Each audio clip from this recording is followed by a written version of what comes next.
Hello' everyone যোৱাবাৰ যিবোৰ ছোৱালীয়ে নিযুত মইনা এপ্লাই কৰিছিলা বা নিযুত মইনাৰ পইচা পোৱা ষ্টাৰ্ট কৰিছিলা সেইবোৰ ছোৱালীয়ে এগেইন তোমালোকে ৰিনিউৱেলৰ কাৰণে এগেইন ফৰ্ম ফিল আপ কৰি দিব লাগিব।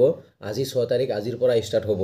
যিবোৰ ছোৱালীয়ে মই এগেইন কৈছোঁ যিবোৰ ছোৱালীয়ে যোৱাবাৰ নিযুত মইনা এপ্লাই কৰিছিলা এণ্ড পইচা পাই আছিলা 10 মান্থ পাইছা তাৰপিছত বন্ধ হৈ আছিল এগেইন তোমালোকক কি কৰিব ফৰ্ম দিয়া হ'ব আৰু ফৰ্মখন ফিল আপ কৰি তোমালোকে ছাবমিট কৰিব লাগিব। যেনেকৈ last year form fill up কৰি ছাবমিট কৰিছিলা মানে ছেম টু ছেম তোমালোকে ফৰ্ম ফিল আপ কৰি তোমাৰ কলেজত ছাবমিট কৰিব লাগিব। আজি ফৰ্ম ডিষ্ট্ৰিবিউশ্যন কৰা হ'ব। আজি 6 আগষ্ট আজি তোমালোকৰ কলেজত ফৰ্ম ডিষ্ট্ৰিবিউশ্যন কৰা হ'ব। যদি পুৰণা ষ্টুডেণ্ট যদি অলৰেডি নিযুত মইনা পাইছা তুমি এগেইন ফৰ্ম ফিল আপ কৰি দিয়া। ডক্টৰ হিমন্ত বিশ্ব শৰ্মা ছাৰে নিজে কৈছে যে যিবোৰ ছোৱালীয়ে নিযুত মইনা পাইছে এগেইন ফৰ্ম ফিল আপ কৰি দিব লাগিব যাতে আমি অক্টোবৰৰ পৰা এগেইন পইচা দিয়া ষ্টাৰ্ট কৰিব পাৰোঁ। অ'কে, আৰু যিবোৰ নতুন ষ্টুডেণ্ট আছা যদি 80%ৰ তলত আছে তোমালোকৰ কলেজত কিমানখন ফৰ্ম দিয়া হ'ব তাৰে কাৰণে আপডেট ইতিমধ্যে দিছে। আজি 6 আগষ্ট আজি ফৰ্ম ডিষ্ট্ৰিবিউশ্যন ষ্টাৰ্ট হৈ যাব।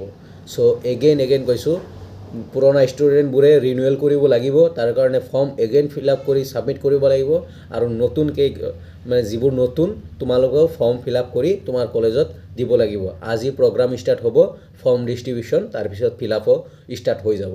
অ'কে, প্লিজ নিযুত মইনাৰ কাৰণে ফিল আপ কৰি ল'বা। Thank you everyone. ভিডিঅ'টো পাৰিলে প্লিজ শ্বেয়াৰ কৰি দিবা কলেজৰ গ্ৰুপত যাতে সকলোৱে গম পায়। তোমালোকৰ কলেজৰ ডিপাৰ্টমেণ্টৰ গ্ৰুপত শ্বেয়াৰ কৰি দিবা যাতে যিবোৰ ষ্টুডেণ্টে অলৰেডি কৰিছে যোৱাবাৰ কৰিছে সিহঁতেও গম পায় এণ্ড নতুন ছোৱালীবোৰেও যাতে গম পায় যে নিযুত মইনাৰ আজিৰ পৰা ষ্টাৰ্টিং। আৰু এগেইন কৈছোঁ অল্ড যিবোৰ পুৰণা ছোৱালী আছা যে এপ্লাই কৰা তোমালোকে এগেইন ফৰ্ম ফিল আপ কৰি দিব লাগিব যাতে তোমালোকৰ নেক্সট 10 মান্থ পইচা দিব পাৰে গভমেণ্টে। অ'কে, এইখিনি আছিল update.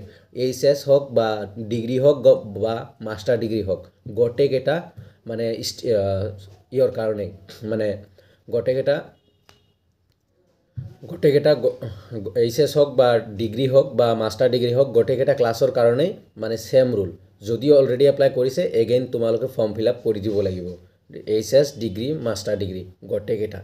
Okay, thank you everyone. ভিডিঅ'টো চোৱাৰ কাৰণে প্লিজ পাৰিলে শ্বেয়াৰ কৰিবা।